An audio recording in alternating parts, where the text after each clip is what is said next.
And what does it mean to love your country? Do you possess a sense of national pride? These are questions that have become more important as Nigerians are looking for hope. Will things ever get better? And do Nigerians have a duty to fix their fatherland even as many flee to other nations? My guest tonight is Bisayo Akinnadeju, the founder of Project One and a Nigerian who has great love for the country. She tells me about what drives this love and the hope that she's found to believe even when many do not.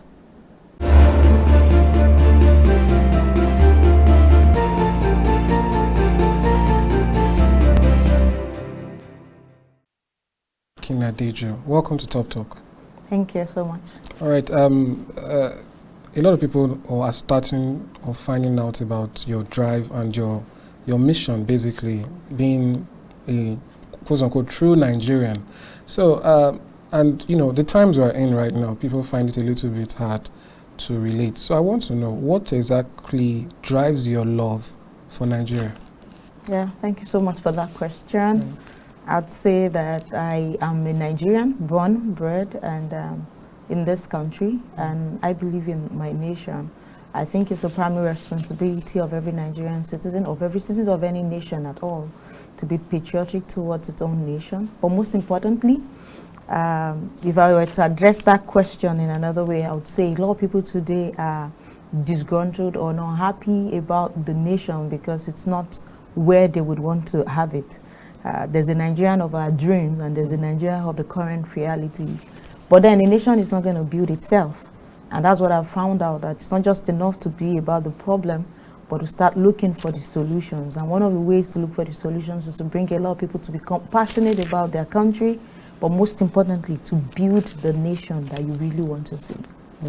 So what about people who feel that maybe the reason you can be so hopeful is because you are privileged and you are shielded, you know? Someone in the street would say, well, why wouldn't she love Nigeria? She's obviously doing very well. So how do you convince someone that, you know, it's not just about your stake and it's also about theirs in the country? I think it's also a very, very valid question for me, because those who probably knew me from when I was younger would understand that I am very part and parcel of every other Nigerian on the street. Everything I've stood for, everything I'm standing for, and everything I campaign about, it's about us as Nigerians, not about those that we consider to be the owners of Nigeria. And that's why I started the I'm a Nigerian campaign. So I'll just take a bit of a backstrap to say, why did I start this campaign? I started this campaign because at some point it was beginning to look like this nation does not belong to you and I on the street, but it belongs to some particular names, some particular powerful people. And then in recent years, we started talking about the cabal are the ones ruling Nigeria. And then when I started the campaign some years back, all I was trying to let people realize is this nation is ours. It doesn't belong to any particular family or particular tribe. It's for every one of us. I come from a very humble background, and maybe I've envisaged that a time in the future will come when people will ask me this question. And that's why for my journey so far, from my primary school, which was a community primary school, to my secondary education, to the job I currently do, I have demonstrated what I would call hard work. And also not just doing hard work, but bringing people to learn from how I have grown in a country like Nigeria. So that means I'm passionate about it. I believe this country is a very resourceful country. It has all that it has, and it has all that it needs to actually make every citizen not to be poor. I always tell people I look forward to that time when we talk about Niger money. I'm right here in Nigeria. Let me borrow the term that we use on the street, hustling on a day-by-day basis. I started a business during COVID with 3,500 naira. And, you know, a lot of people wonder, oh, you're a lawyer, you're this. Why do you want to start selling kuli and all that? And I told them, there's something I've always tried to do. I try to put myself in that position of someone who doesn't have support from any member of the family. And then all you could have, you know, we all talk about, oh, I want to start this business, I have this idea, but I don't have the capital to start. So I started a business with 3,500. And I can almost boast to you about it and tell you that Kukuli, which is the name we call the product, had been to almost like 7 countries. And I'm teaching people on that same model called branding and packaging of agricultural product, free training for Nigerians to say, okay, there's a way you could repackage that same thing you're selling in the market. You're selling gari, you put it in a bowl and you're selling it. But by the time you put it in 1 or 2 packages, you can put it in supermarket. Nigeria has the numbers.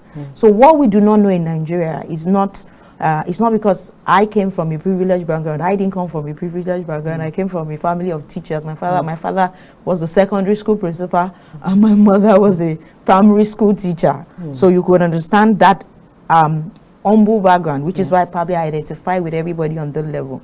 But I'm saying that in this same Nigeria, you can build a system for yourself. I use a term for some of my students, say, let's sack the government. Not because government shouldn't be responsible to us, but if we keep waiting, we're going to continue to be discerning, we're going to continue to be disappointed until we have the right leaders in place. So my campaign in Nigeria is going from trying to raise the right leaders, while I'm building the generation for the future.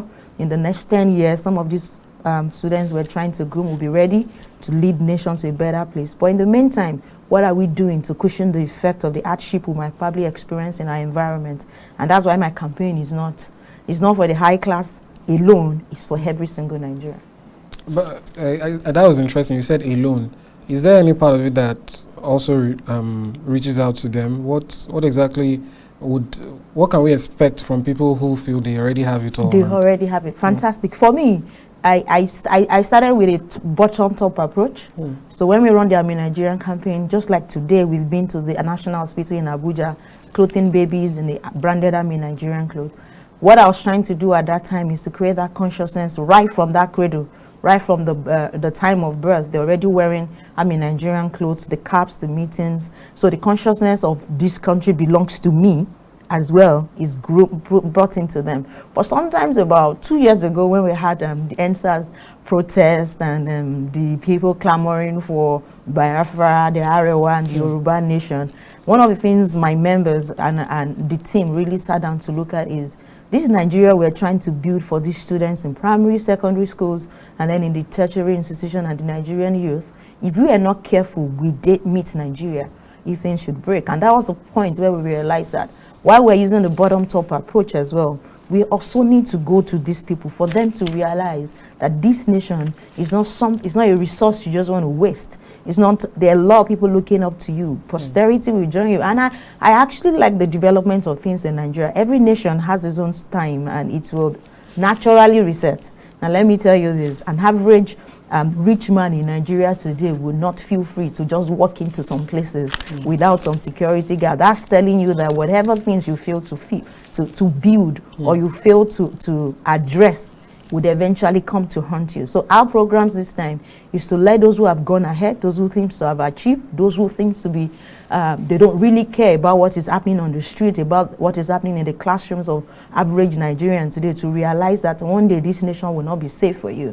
Obafemi Awolowo was the one who said it at a time in his lifetime. He said the citizens that you fail to train today would eventually become the trouble for you in the future. And I'm bringing the messages back to their consciousness so let them realize that this nation has all it takes. If a desert like Dubai can develop and have a places where many people are going to today, then you in the position of authority today have a responsibility to the people and then bringing them to accountability. By the things we do, we're challenging them to be better leaders. All right, that's very fair. You've mentioned, the different agitations. Now, sometimes when certain things happen, people call back to Lord Lugard and they say, why did you join us? They keep harping on that. And some persons will tell you that Nigeria started out as a business. I think it's the Royal Niger Company or thereabouts. So no one really cared about bringing people who have sometimes seem to have varying beliefs. So how do you marry that and let someone know that, okay, your beliefs might vary drastically? Because in other countries, you can go to a country and they have one language. It happens there, it's quite a lot. But in Nigeria alone, we have over 250 dialects. Everyone, has their own particular kind of culture. So it's easy to see the differences. So how do you explain or, convince someone that you speak a different language, you look different, you have a different religion, culture, but you are one with this person? Okay, fantastic. For me, I think Nigeria is an advantage and not a disadvantage. And until we start seeing it that way, because it's easier for us to see our differences. Someone mentioned during the first day of the conference yesterday that the differences is seen more with those of us who are down, or who don't, when it comes to looting of funds, they don't start saying you're this and that. They all connive together to do it. But then you hear more of these differences with those of us who are under the religious differences happens at that level. What I would say to the Nigerian system that we have right now is that even though Lord Lugard and every other person that brought us together brought us for the purpose of business, it wasn't for a bad purpose, which means they knew that the combination of all this thing would yield positive things for them. Now they have left, but we have failed to turn that union, that unity, that bringing together of different bodies to our own advantage, and that's why we complain about that. So no, it's a mismatch. And I think that will be limiting ourselves by looking at our differences. The whole world is not the same. We talk about Africa today. We are the giants of Africa. If you're going to be the giants of Africa, you're not going to be speaking the same language with somebody that's from Kenya or from South Africa. We all have different languages all over the world. You go to the United States from America today, there are different tribes, there are different, Chicagoan, it's different from the way someone from Texas is behaving or even speak. So, in as much as they all have a unifying language that brings them together, differences exist in different nations, and it's not peculiar to Nigeria. What Nigeria should do, I always say, languages is an asset you can even export. We are learning English today and even paying to learn English. At a point, we need to start exporting Nigerian languages for others to also learn. So everything that we think is a disadvantage, you can turn it to an advantage. People run to Dubai to check what they have today because you're wondering, how are they able to put an ocean in a desert? You want to see it. Why not make the things that look like a disadvantage? Make it colorful and then people will buy. Like I told you, it's all about branding, it's all about packaging, it's all about building what you have. What I think they gave to us, and I believe they gave to us, and even our founding fathers and those who fought for Nigeria independence, what they've given to us is a country. If you're going to make a nation out of it, then it's our responsibility to build what we want and how we want it. And it's also our responsibility to limit distrust among ourselves. Like I said, when we are playing football, you don't remember if it's Igbo or Yoruba. When you step out of the shores of this country and you meet your fellow Nigerian, I'll say, oh, you're from Nigeria. At that point, you're not really remembering, oh, you're Igbo or Hausa. Once you step out, but once you come back into Nigeria, we accentuate the differences and we limit ourselves that way. I think it's a mindset thing. I think it's an orientation thing. And that's why I try to let people see it, that these are tools that are used to divide you so that some could take advantage of that division. Until you see it that is a tool that is being used to keep you down, then you keep embracing it. You keep saying, no, I'm discriminated. But then when they are favoring themselves and their friends and their circles, they don't see those differences. They look at the interests, they look at the advantages. Lord Lugard, the whites, the British may have brought us together, but we can turn this to advantage in the world, not just in Africa. No, that's fair, and it's inspiring too. You've mentioned training of, let's start from the young ones. I'd like to get your thoughts on the curriculum that we have in schools. Interestingly, I don't think, perhaps it's only in my part or where I schooled, but I don't think there's a lot of people who teach history. So you'll find out that typical Nigerians even know more about American culture than they do about Nigerian. You know, we tend to do it, word of mouth, okay, from a parent to a child. But sometimes it can get lost in translation. The parent is busy, doesn't, So how do you think it can be entrenched, because we do different things, but there's no, I would say, a concerted effort to bring the young ones up with that. This is what's happened in history. This is what your forefathers did. This is how this came to be and how it could affect the future. So how do you think we can change that and let the young ones start learning about our own history? Okay, so for me, I would say that it wasn't so for some of us that had our early educations in the 80s and early 90s, it was at those times you learn about civic and ethics in schools, the values, the systems were there. You had the time, those were the times where NYSC was really functional and people look forward to service where you say corps member. Those were the days somebody could be traveling in your state, coming from the north, and would just walk into any filling station or any home or any police station and peacefully have a sleep, not minding that, oh, I'm Biafra or I'm from the north and all that. Things have changed, times have changed, and I think that one of the errors that we made in the past years is taking out history from the classrooms, either in the private sector or in the public sector. For whatever reasons, I think, and I always advocate that these things need to go back into the schools. People need to understand where they're coming from. And of course, we didn't start out as people from 1960, we didn't start out as 1914. We were a people in our different places already, even before those times. People should understand where they're coming from, people should understand a whole lot of these things. So I believe the curriculum really needs to be looked into. Some private schools, I may say, are already bringing these topics back into school where they're trying to teach their students. But basically, that's what Project One is trying. It's a missing gap, and we believe we can also fill that in. So when we establish clubs in schools, we're teaching them where you're coming from. We're also comparing with other nations, because sometimes we think that the problems of Nigeria are peculiar to Nigeria alone. But when you see that it has happened in other nations and how were they able to overcome it, then you can start thinking about your own nation. How can I overcome this in my own nation? So that has been the experience so far for us. I would say that orientation is something, and education is something every nation must invest in. Otherwise, there won't be so much growth. So what are your thoughts on the media aspect, entertainment specifically? I don't know, I want to make a little complaint. We're seeing Nigerians, our culture is being pushed out now, There's even, I even found out just recently that there's a phenomenon where a culture in a country dies out in the country, but the diasporans, the persons who left the country, keep it alive wherever they are. So we see this thing where people love it more when it's outside. So the conflict I'm talking about now is when we see this media, specifically movies. As for music, I think Nigerians, they carry their music out there the way it is here.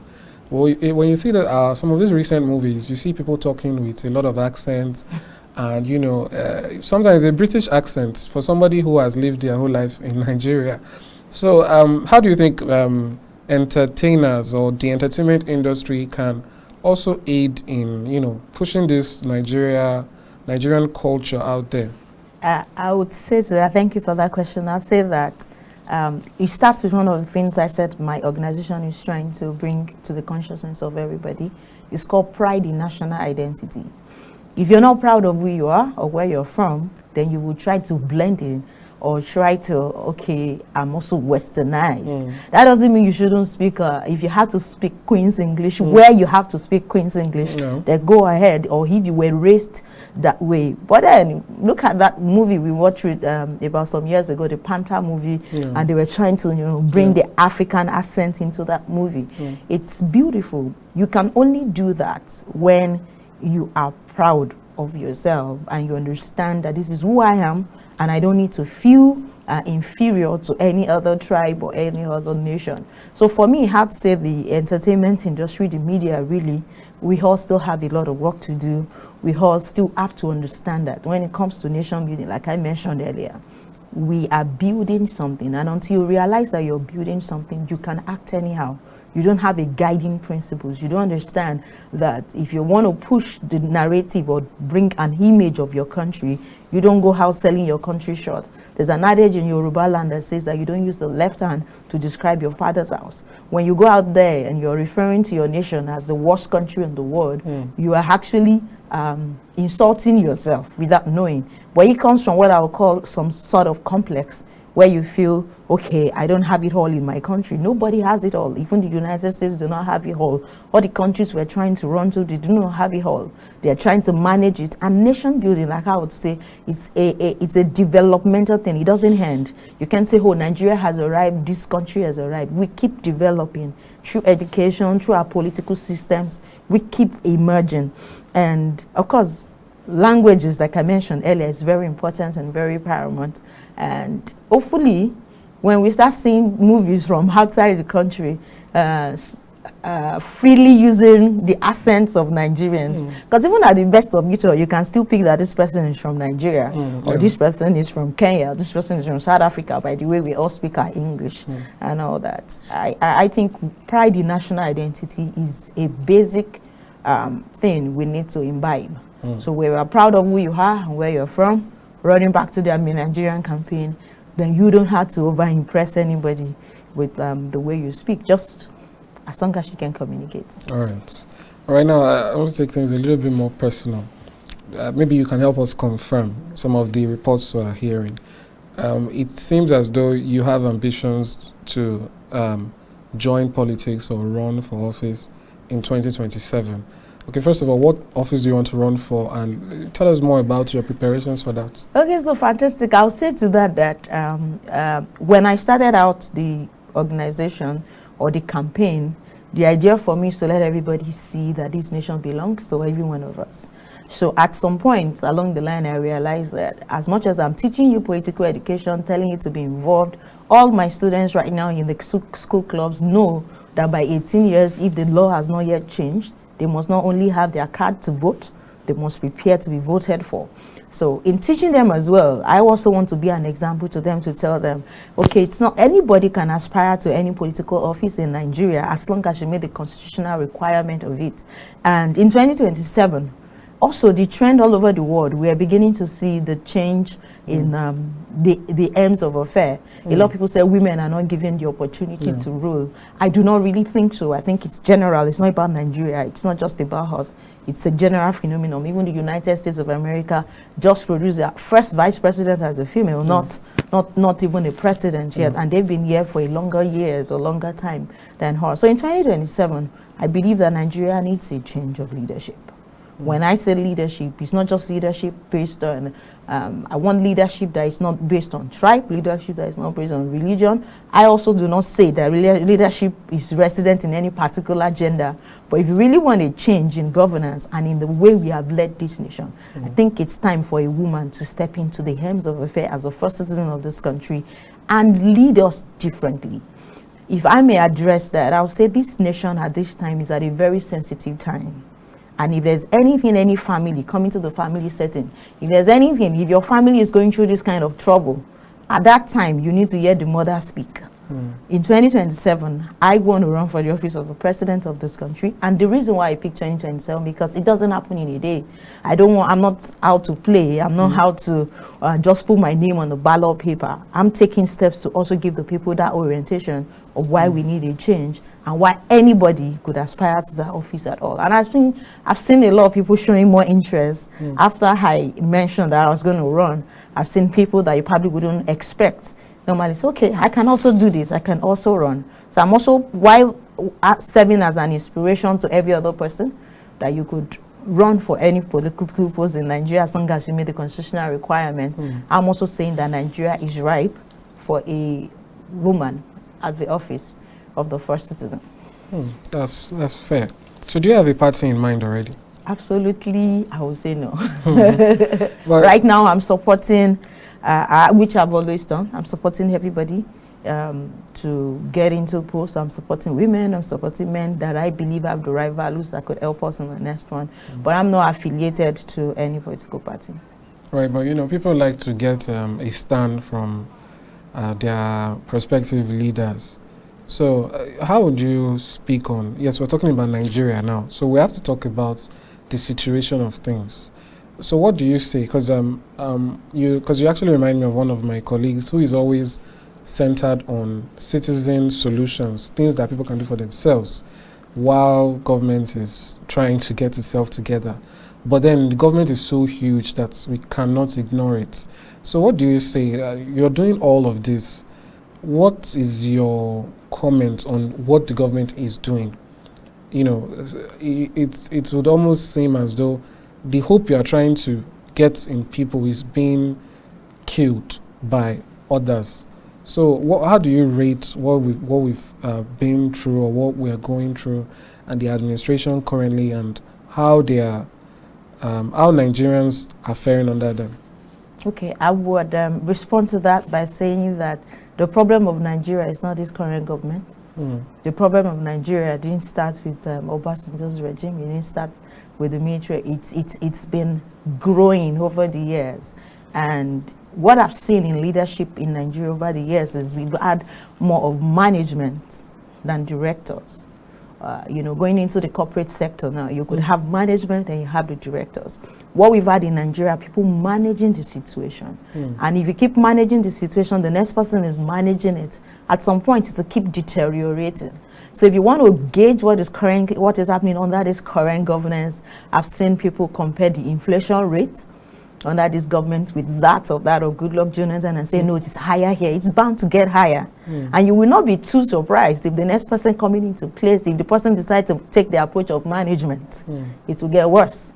Until you have people who have a vision and clear direction of where they need to move this nation to, until we have that roadmap of where we really want to get to, not personal and selfish interest. We'll keep going around in a circle until everything just keep, you just notice this is falling apart, because you're managing. It's like you're trying to just pad what needs to go. And that's why for us this year, the theme for the year's conference for the Nigerian campaign is called Strengthening the Foundation of Our Nation.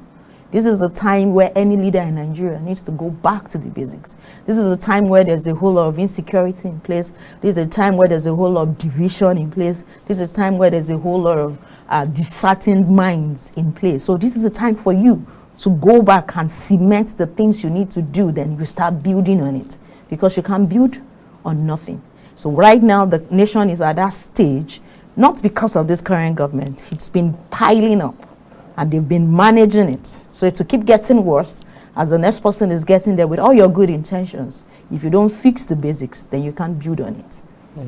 So what about the regular citizens holding the government accountable? What's your suggestion as to how they can do that? Because a lot of persons would somehow, even though protests is constitutionally allowed, persons have come to see protests as causing trouble, you know, and all that. So what is one of those ways you feel people can at least express their discontent? Because I think there's an adage that says you can't beat a child and then, you know, tell the child not to cry. It's one way, either you don't beat the child or you beat them and you allow them cry. So even though we're trying to find solutions for ourselves, what do you suggest people, how do you suggest people cry? Okay, I would answer that by saying that the easiest one that we all talk about when it comes to governance and leadership is go and get your PVC so that you can vote. At the same time, we don't stop there, because that's just the first thing we can think about, and that's the easiest thing anybody should be able to do if you want to cry, because you have a choice to pick who your leader is. But it's not just enough for you to get your PVC and vote. Also prepare to be voted for. If you believe that you have the solution, if you believe that you have the mind to lead your people right, then put yourself up in that place. And sometimes we are the enemies of ourselves. If a Nigerian come up today and say, oh, I have the best intention to run this nation, and I think I should be given the opportunity, most of us will say, no, can we go by revision? Let's go for the people who have been in the offices. These same people have been there. You want to recycle them.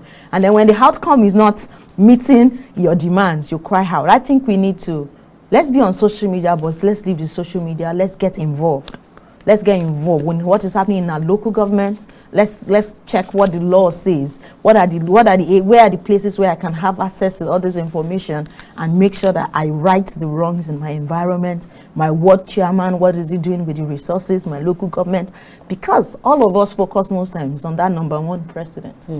Say, oh, the president, this government, the president, this government. When we're talking about this government, we're talking about the president. We're talking about when we don't even look so much sometimes at our governors. We don't look at our senators. We don't look at our reps. So if we don't start brightening and broadening our horizon when it comes to what actually means to lead a nation from where it is to where it should be, we would keep rolling around in circle. That's why political education is important. That's what Project One does. We have an avenue where we bring young people together, because the young people or the young persons are the ones really that have the strength to build a nation in collaboration with the elderly and every other person. But the young persons have the strength. So we have this gathering every first Friday of the month, where we bring young people together, and then we're going to be making it available, virtual links now, so that more people can also participate, where we talk about the problems of Nigeria and how it can be the solution. We can't address it all on this platform today, but it's a regular thing that Project One does. Every first Friday of the month, we come together with about 50 to 100 youth, and we take up a particular sector of this country, dissect it, look at what we think the problem is, propose solutions, and then start acting out these solutions. All right. Thank you very much for coming today and for your thoughts. Thank you so much. Thanks for coming. I'm happy to have you.